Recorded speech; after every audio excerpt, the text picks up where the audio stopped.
morning starts anew, and with a shiny dew, everything's covered. The sunny sky is clear, the darkness is not here, the new day is coming.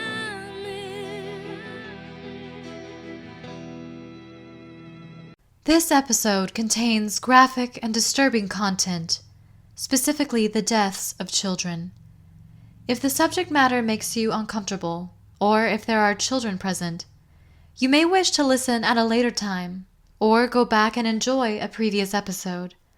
Again, listener discretion is strongly advised. Hey guys, and welcome back to another episode of the Salty Canadian Podcast. I'm your host, Sarah. I would love to thank A Deeper for the listener discretion warning at the beginning of the episode. She does have her own podcast called The Southern Grimoire. Be sure to go check it out. As always, all links will be posted in the show notes, so you'll be able to find everything there. And I just want to wish everybody. So today we will be discussing the Villisca Axe Murder House in Villisca, Iowa. The murders took place on Thursday, June 13th, 1912. So we'll go through some history, what happened, the victims, what happened at trial, suspects, folklore, and some other stuff.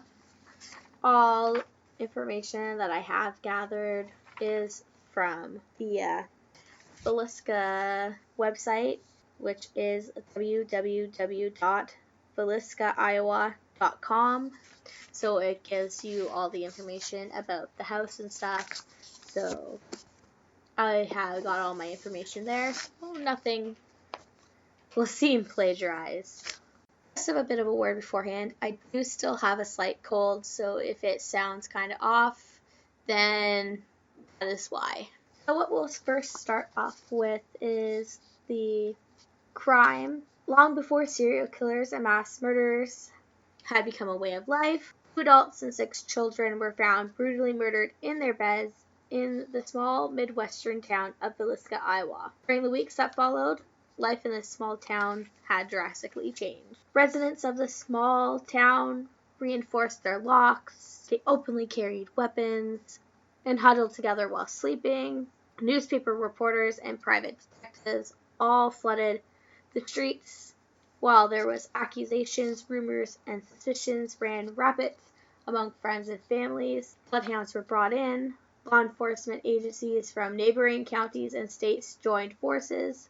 Hundreds of interviews filled thousands of pages, and yet the murder still remained unsolved, and the murder was never punished. So June 9th and 10th of 1912, Lena and Ina Stillinger, the daughters of Joseph and Sarah Stillinger, left their home for church early on a Sunday morning. They had planned to have dinner with their grandmother after morning service and spending the afternoon with her, and then returning to her home to spend the night after the Children's Day exercises concluded. The girls, however, were invited by Catherine Moore to spend the night at the Moore home instead. So prior to leaving the exercises, Mr. Moore placed a call to the Stillinger home to ask permission for the girls to basically stay the night. Blanche, however you want to pronounce it, was Lena and Ina's older sister. She told Mr. Moore that her parents were both outdoors, but she would pass the message along to them. So the Children's Day program took place at the Presbyterian Church. It was an annual event and began at approximately 8 p.m. on the Sunday evening of June 9th. According to the witnesses, Sarah Moore coordinated the exercise, and all of the Moore children were there, as well as the Stillinger girls participated. Josiah Moore sat in the congregation. And the program ended at about 9:30, and the Moore family, along with the Sillinger sisters, walked home from the church, and they were believed to have entered their home sometime between 9:45 and 10 p.m. So, the next morning, at approximately 5 a.m., Mary Peckham, the Moore's next-door neighbor, stepped out into her own yard to hang her laundry. Then at approximately 7 a.m., she had realized that the Moores had not been outside, but they had also not started their chores. And that house itself seemed to be unusually still. Between 7 and 8 a.m., Mary had approached the house and knocked on the door. And when she had received no response, she attempted to open the door to only find that it was locked from the inside. After letting out Moore's chickens, who goes out and just lets out somebody else's chickens? That's just really weird. Mary had placed a call to Josiah's brother, Ross Moore, setting into place one of the most mismanaged murder investigations to ever be undertaken. So based on the testimonies of Mary Peckham and those who had saw the Moores at the Children's Day exercise, believe that between midnight and 5 a.m., an unknown assailant had entered the home of J.B. Moore and brutally murdered all of the occupants of the house with an axe. So before we go any further with the murders, I am just going to go over who the victims who were murdered in the house were and basically what they have done. So we're going to start with the father of 4 children, who is Josiah B. Moore. He was one of Villisca's most prominent businessmen. At the time of his death, he was survived by his parents, Mr. and Mrs. C.C. Moore of Villisca. He had brothers, John Moore of Summerfield, Kansas, George Moore of Portland, Oregon, Ben Moore of Red Oak, James, Charlie, Ross, and Harry of Villisca, and sisters, Miss George Fisher of Villisca and Miss Minnie Moore of Omaha. Josiah married Sarah Montgomery on December 6 of 1899 at the home of her parents. Josiah and Sarah Moore had 4 children, Herman, Catherine, Boyd, and Paul. Josiah had been a resident of Villisca for 13 years and was employed by Frank Jones at the Jones store for 9 years. Next, we have Sarah Montgomery, so his wife. She was born in Knox County, Illinois in 1873 and moved to Iowa with her parents, Mr. and Mrs. John Montgomery, and her sister Mary in approximately 1894. She was 39 years old and the mother of 4 children when she was murdered in her bed. Sarah was an active member of the Presbyterian Church and led the Children's Day exercises on June 9th. The survivors for her were included her parents, Miss Mary Van Gilder, her sister, Faye Van Gilder, her niece, Lee Van Gilder, her nephew, and Miss Mary Kingen, who was the grandmother who lived with the Montgomery family. Among the suspects immediately after the murders was Sarah's brother-in-law, Lee Van Gilder, the ex-husband of Sarah's sisters. Mary Van Gilder had a few previous brushes with law enforcement and was known to be prone to violence. Although he and his wife had divorced, there was apparently enough bad blood between the two for him to be a suspect, but later on he was cleared. Next, we'll talk about the children of Josiah and Sarah.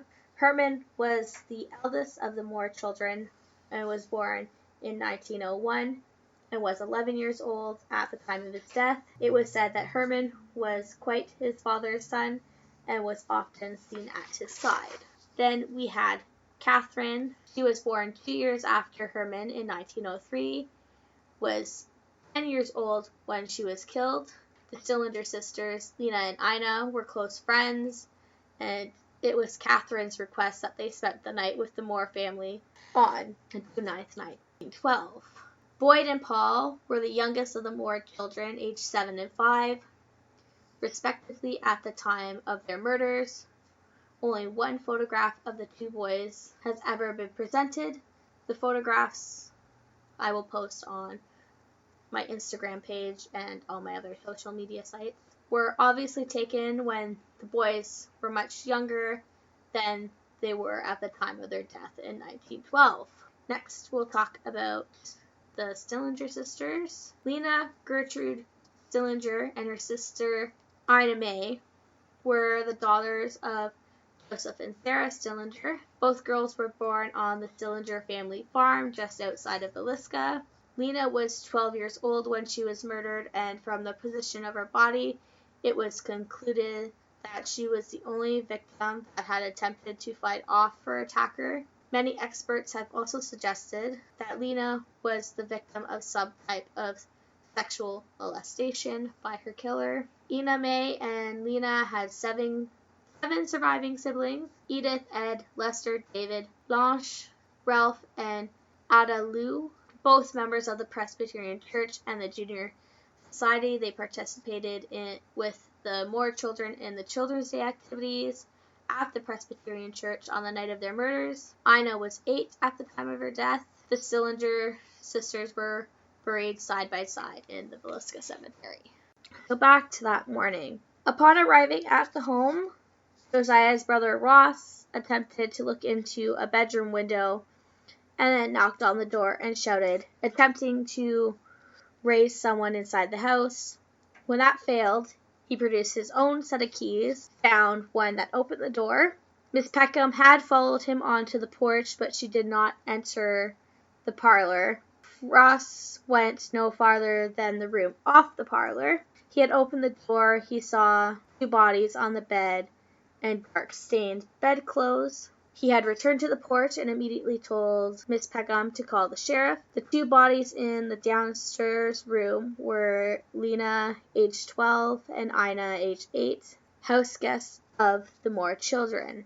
The remaining members of the Moore family were found upstairs in the bedrooms by City Marshal Hank Horton, who arrived shortly. Every single person in the house had been brutally murdered, their skulls crushed as they slept. So they were Josiah Moore, age 43, Sarah Moore, age 39, Herman, age 11, Catherine, age 9, Boyd, age 7, Paul, age 5, as well as the Stillinger sisters. So now we're going to go on to the crime scene, which may have some graphic details, so I apologize ahead of time, and this is just another listener discretion warning. So once the murders were discovered, the news traveled very, very quickly in the small town. Neighbors and curious onlookers all converged on the house. Law enforcement officials quickly lost control of the crime scene, which number one thing is you cannot lose control of your crime scene. And we have seen that before with, like, the O.J. Simpson case, where they just let everybody trample around the house.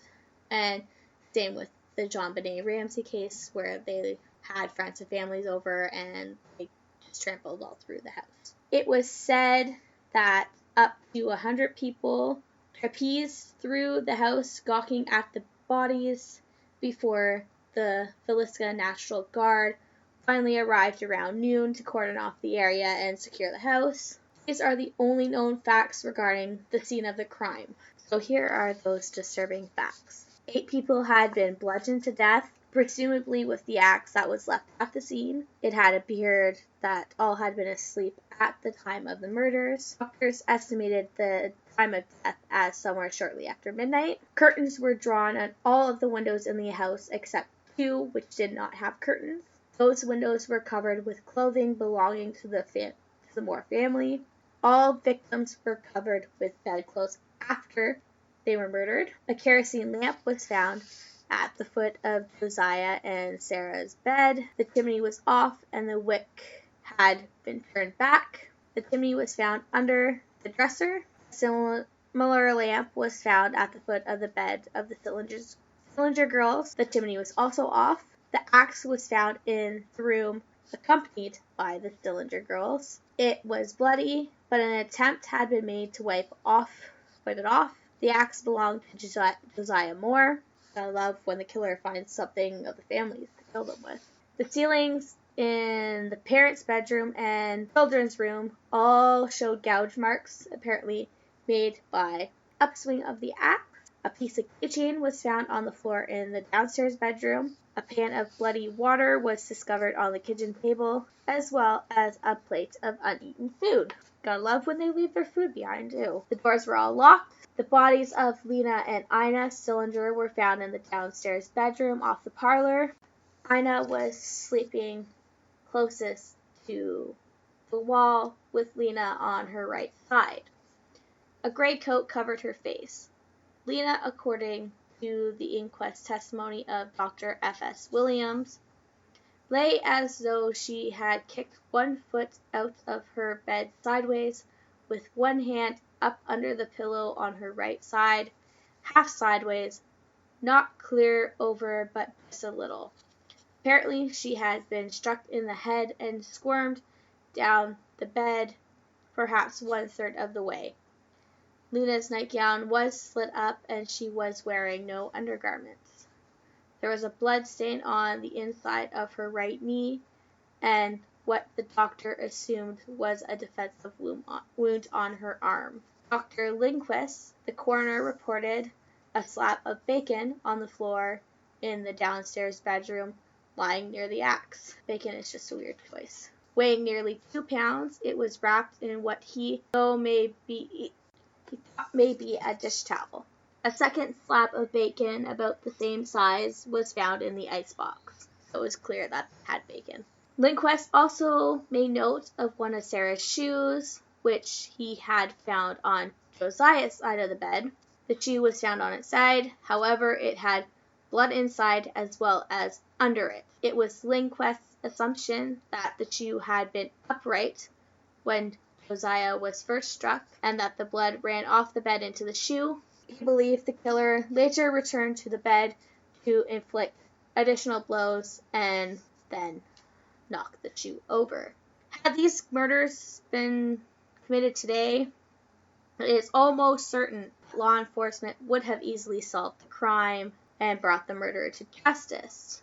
But almost 100 years later, not 1,000, 100. However, the Villisca Axe Murders still remain a mystery. The murderer or murderers are probably long dead by now, and their gruesome secret has been buried with them. In hindsight, it is very easy to blame the officials at this time for what could have only been considered a gross mismanagement of what little evidence they have remained. Important, however, that we realized in 1912, fingerprinting was still a fairly new venture, and DNA testing was unimaginable. Although local druggists had the forethought to attempt to enter the crime scene with his camera, he was promptly thrown out. Even if the crime scene had been secured, the evidence would have not provided any real clues. There was no central database for fingerprints, so even if they had been recovered, the murderer would have been apprehended for comparison. Prints may have either convicted or cleared Kelly and Mansfield. Frank Jones, however, was suspected only of masterminding the plot, not actually committing the murders himself. Fingerprints would not have exonerated him. So next we'll talk about the coroner's jury gathered for inquest that took place on June 19th of 1912. The county coroner, Dr. Lindquist, arrived at the scene of the crime at approximately 9 a.m., several hours after the discovery of the murders. After he viewed the crime scene himself, he later met with John Henry Hank Horton, the night watchman, and Sheriff Orrin Jackson to review the information they had collected. Lindquist called members of the coroner's jury together in the late afternoon. It was several hours later before they actually entered the Moore home to view the bodies after 10 p.m., before he and County Attorney Ratcliffe finally gave permission to the undertaker to remove the bodies. That's a long time for the bodies to be sitting there. The fire station had been set up as a temporary morgue, and it was close to 2 a.m. before all the bodies were transported. On June 11th, the coroner's jury convened for the inquest. 14 witnesses were called to testify. So I'm just going to list a bit and give kind of a little rundown of what they were interviewed for. The first was obviously Mary Peckham. She was the Moore's next door neighbor and first to notice anything was amiss at the house. So yeah, we've been through what she had said. The next is Ed Selly, the second witness. He was employed by Josiah Moore at his implement dealership. Ed had arrived to tend to the animals. He testified that Monday morning, June 10th, he had opened the store and received a telephone call from Ross, Josiah's brother. Ross had asked him if he knew where Josiah was. Then Sally called the elder Morris home to see if he had gone to visit his father. Josiah's mother told him that he had not been there, and Sally received a call from Mary Peckham who asked him if Josiah was at the store and told him that the livestock needed tending to. Sally left the store and went to feed the horses. Then returning to the store, he received another call telling him to bring the marshal to the house quick. According to his testimony, Ross and Peckham entered the house before he returned with the marshal. When they arrived, they all re-entered together. After seeing the blood on the bed in the downstairs bedroom, he left the house. And while waiting outside, Sally was met by Harry Moore. And according to Sally, when Marshal Horton came out of the house, he commented that there was somebody dead or they had been killed in every bed. At the time, the house was locked. Marshal left to call for the coroner and the sheriff. Sally returned to the store to call the John Deere people in Omaha and alert them of the news. Then returned to the house with his father after making the call to Omaha but did not re-enter. He was questioned at the inquest about possible enemies of Joe Moore, which is what they called Josiah. He admitted that Joe mentioned a brother-in-law that could have been a threat. Joe, says, "I got a brother-in-law that don't like me. Said he would get even with me sometime." That brother-in-law he was referring to was Sam Moyer. Kelly denied having any other information regarding anyone who would have wanted the Moore family and was excused.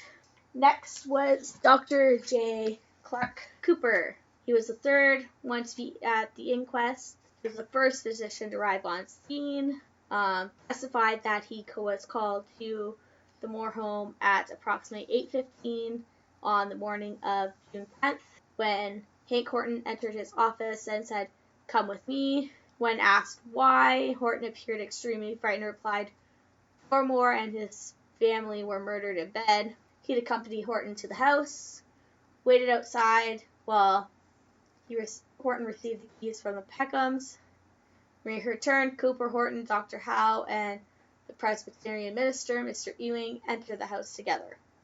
According to Cooper, the group stepped into the dining room and then into the first bedroom, and all they could see was an arm of someone sticking from under the edge of the covers with the blood on the pillow. He went over and lifted the covers and saw what he supposed was a body, some entire stranger, and a mere child at back, only two in the bed. Then they stepped out into the parlor.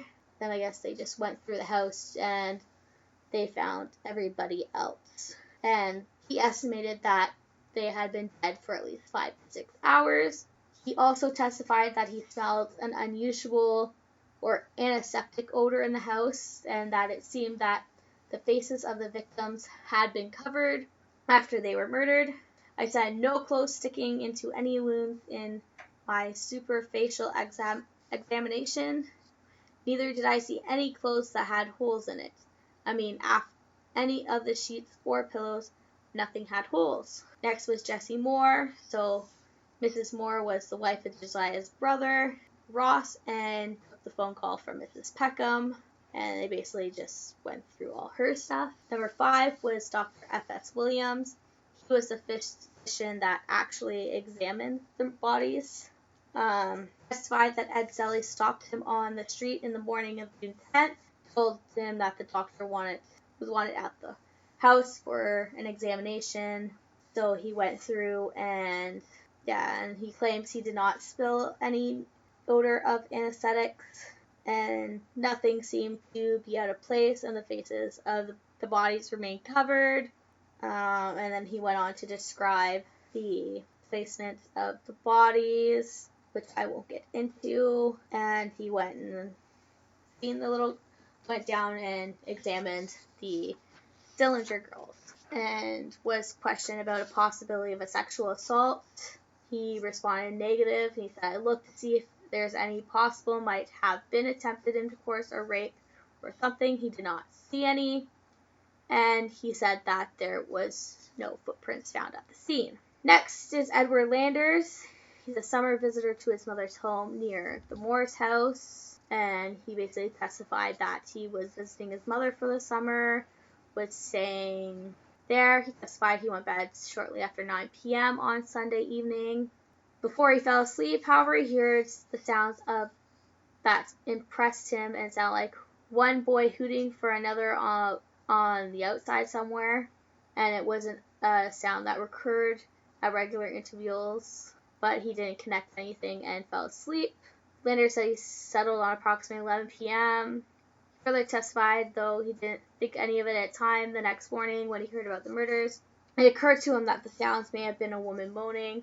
The only strangers Landers admitted to seeing in the area of the Moore home were paper cleaners that had stopped by his mother's place at approximately 10:15 Saturday night. He couldn't shed any light on the Moores, so he was dismissed and sent home. Next, we have Ross Moore. He was, like I said, Josiah's brother and the first person to enter the house. So they basically went over everything with him on what happened. Fenwick Moore, which is the eighth witness, was another brother of Josiah Moore's. He was also testified he didn't know much about Joe's business affairs and had no idea of who wanted him dead. Marshal Hank Horton was up next. Spent little time on the stand. He just simply confirmed he was approached by Sally between 8:15 and 8:30 Monday morning and basically came across the bodies. Lee Van Gilder and Harry Moore is Josiah's nephew and brother. They admitted to briefly talking to Joe on Saturday afternoon, and they had no knowledge of his personal business or affairs, so they couldn't really add anything to that. Blanche and Joseph Sillinger are the sister and father of Lena and Ina, and they basically just went over when Blanche talked to Josiah Moore about the girls staying the night, and they were excused. He talked to their father, and he knew nothing, basically, and apparently they had called the house in the morning, and yeah. And last but not least was Charles Moore, which is another of Josiah's brothers. He basically gave his testimony. He couldn't identify the axe, but it believed to be the murder weapon, as Joe did keep one in the coal shed, and it was believed that it was a habit for Joe to lock up the house from the inside when they went to sleep. And this is just a quote from him. I went there several mornings after the team to go in country, and of course I always went into the dining room in the front, and they would not have the door open, and I would have to wait until someone came and opened the door, would lock the rest of the house inside, and that the door and key was kept inside. So those were basically all the witnesses for the nice inquest. So what I'm going to do here is I'm just going to cut it off. I will continue with the episode next week. We'll continue with the suspects, the rumors, and what is going on with the house now, so that I don't just continually run on talking about it. So, like I said, all the links will be in the show notes. Don't forget to join the podcast group. All you have to do is search Salty Canadian Podcast Rant Room. Tell me what you think of this episode. You can also find me on Twitter, Instagram. We have a Facebook page. It's just called the Salty Canadian Podcast. Once again, go check out Katie Burr's podcast, The Southern Grimoire, and make sure you head over to iTunes or as they like to call it, Apple Podcasts, to rate and review the podcast if you like it. Patreon rewards have been updated, so if you want to just go look up the Salty Canadian podcast on Patreon and you can have your donations there, as I still have stickers and have added some fancy other prizes as well to those, which will be sent out shortly. So yeah, I hope everyone enjoys their Halloween. Like I said, I'll have the rest of the episode out for you next week. So don't be salty and have a great day, eh?